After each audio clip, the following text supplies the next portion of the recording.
बहुत समय पहले की बात है। एक गांव में एक ज्ञानी और दयालु संत रहता था। वो उसके पास आने वाले हर व्यक्ति की मदद करता और उन्हें जीवन जीने का सही मार्ग दिखाता था। एक बार एक आदमी आकर उस संत के सामने रोने लगता है और कहता है, संत महाराज, मेरी मदद कीजिए। मैं एक गरीब किसान हूँ। मेरे गांव में एक तूफान आया था जिसमें मेरी सारी फसल बर्बाद हो गई। मेरा परिवार भूखा है महाराज, कुछ तो मदद कीजिए। श्रीमान, मैं तुम्हारी समस्या समझता हूँ, लेकिन मैं एक साधु हूँ। मैं तुम्हें सिर्फ आशीर्वाद ही दे सकता हूँ, बाकी जैसे तुम्हारे कर्म। जी, मुझे बस आपका आशीर्वाद ही चाहिए महाराज, और कुछ नहीं। संत बिना कुछ कहे वहाँ से उठकर अंदर चला जाता है। वो एक बोरी लेकर बाहर आता है। वो उस बोरी को किसान को आशीर्वाद के रूप में दे देता है और उसे उस बोरी को घर पहुँचने पर ही खोलने का आदेश देता है। संत से आशीर्वाद प्राप्त कर किसान अपने घर निकलता है। अपने घर पहुंचकर वो बोरी खोलता है और चौंक जाता है। किसान संत का अंदेशा समझ जाता है। उस दिन के बाद उसकी जिंदगी बदल जाती है। किसान गांव का सबसे धनवान आदमी बन जाता है। वो एक आलीशान घर बनाता है। वो अपने लिए शानो शौकत की बहुत सारी चीजें भी खरीदता है। इतना ही नहीं, वो गांव के सभी गरीबों को मदद भी करता है। किसान और संत की ये कहानी पूरे गांव भर फैल जाती है। इसी तरह ये बात एक डाकू के कानों पर पड़ती है।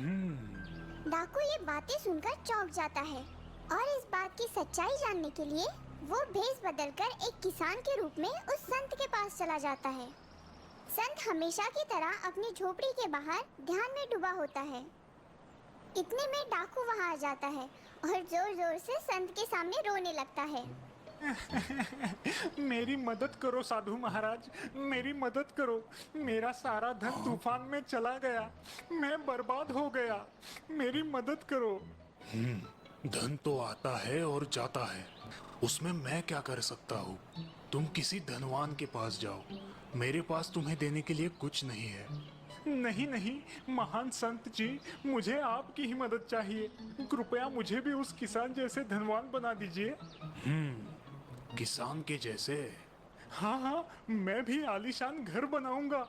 संत डाकू के इरादे समझ लेता है और उसे सबक सिखाने की सोचता है। डाकू संत का राज जानने के लिए खिड़की से झांकने लगता है। वो देखता है कि संत अपना सिर एक पत्थर पे पटक रहा है। ये देख वो डाकू सोच में पड़ जाता है।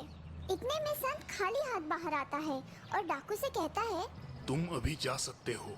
मैंने जादुई पत्थर से दुआ की है कि तुम्हारी मांगे पूरी हो। हाँ, अब बाकी जैसे तुम्हारा कर्म। ये कहकर संत वहाँ से निकल जाता है। इस मौके का फायदा उठाते हुए डाकू झोपड़ी के अंदर जाता है।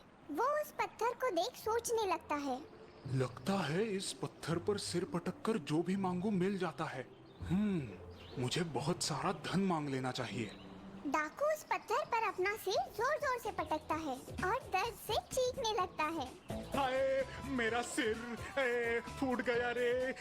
कहाँ है धन? आए, मेरा सिर फूट गया।